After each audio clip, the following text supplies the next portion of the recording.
if there's one thing that consistently I see people mulling over and struggling with after this past year, it's this inability to figure out how to follow something, a path of deeper rooted meaning and purpose and passion. Because the fact is this year created a complete pause, in all of our lives that caused many of us to go through a ton of deep reflection.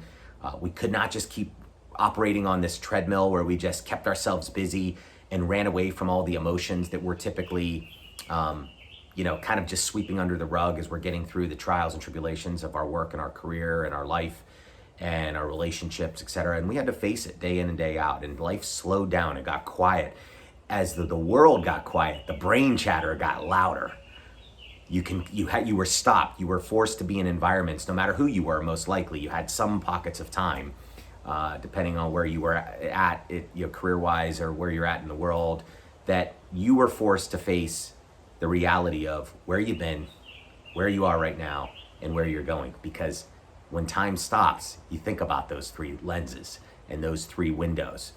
And I think that there's a ton of people really trying to do a lot of soul searching right now, really trying to figure out, hey, I realize this whole year, all the environment that we've been in has made me think about the fact that you only get one ticket to this ride. And while I may like what I've been doing, I may be successful, quote unquote, at what I've been doing, do I have any regrets? Will I have regrets, right? That whole flash forward to the rocking chair moment has happened for so many people, I think, as they thought about, the fragility of life, how quickly it happens, how fast it's been moving, in comparison to now how slow at certain times it felt. And that's a tough question to face because it brings up all kinds of emotions. And then what I'm fearing is happening is it was actually really healthy because people were getting introspective. And while that adds to some uncomfortability because you're facing, hey, am I really happy with what I'm doing here? Do I have tons of areas of opportunity in my happiness and fulfillment spectrum, in my relationships bucket, in my work bucket, whatever that may be, is that now life is we're trying to fast forward it back to normal.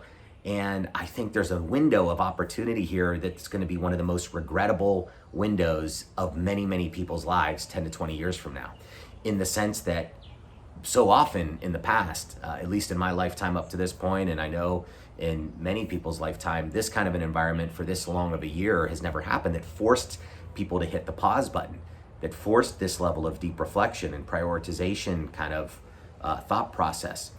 And now you're going to be back into the rat race before you know it. You're going to be running on the treadmill before you know it. And that's what people are kind of speeding up for. They're trying to get back into that. And as a result, I think 20 years are going to go by, and that's many, many people have a ton of regrets or multiple regrets of things that they wish they had done and different doors they wish they had walked through or things they had tried later on in their career. But the reality is, I think this window is going to be one that really sticks with people because they're going to know they really had the chance. They had the chance, they had the time, they had all the reflection signals that are required to actually give you the opportunity for your mind to kind of flip into a different gear, park offline the version of just getting through things and pushing ourselves through our daily grind and through life, and actually be more passion and purpose and fulfillment focused and oriented. And I think that's going to be tough for a lot of people to swallow. I think some people have completely used this moment as an opportunity to run through a door that just kind of got slammed down in the middle of the hallway they were used to walking in. And they didn't just crack it open, they flung it open and they're not looking back. And I don't know that, and there's a lot of times when you do that those paths don't end up turning out to be 1,000% the way you envision them. They don't always turn out to be as successful as you may have hoped, but you don't have that regret chip on your shoulder. And that's something that people that have done that can feel very proud of. But I just feel so much empathy for the people that had this reflection moment, had this inkling and this desire to possibly walk through some of the doors that seemingly were sitting there that you normally would miss because you're going so fast in a tunnel vision down your hall.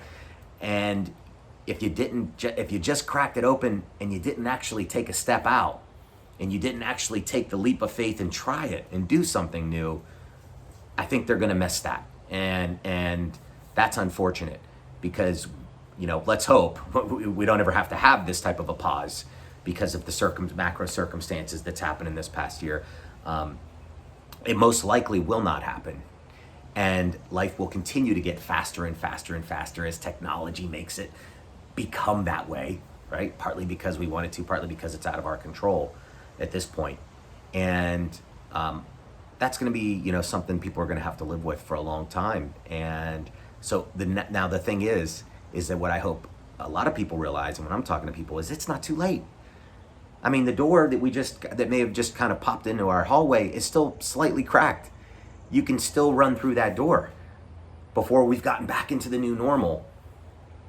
And I just think it's so important to think about where you want to be when you're in the rocking chair, if you're fortunate enough to get there. You got two thought processes. You may never get to a rocking chair, so what the hell are you waiting for? And if you get to the rocking chair, are you gonna be okay with having not tried some things?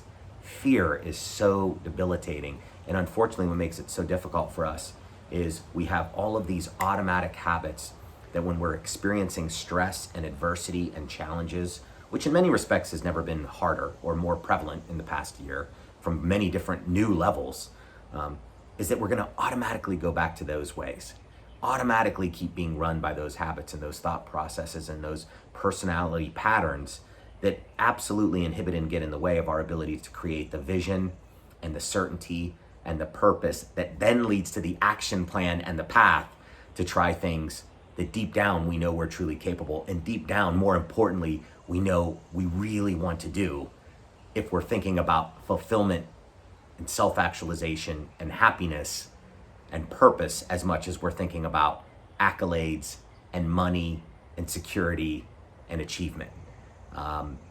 It's just a different version of goal setting and drive and aspirations, etc. And I think this window of time is, it's not over yet. There's still a door open. I hope more people kind of think about whether they should run through it. And I just feel for the people that have missed this time, even though they know deep in their heart that this was the time that they could have done it.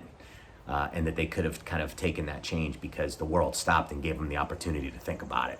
And that is a gift, irregardless of all the adversity we've been through, that just doesn't happen, but every so often, maybe every 100 years. So, anyhow, I hope that more people do it.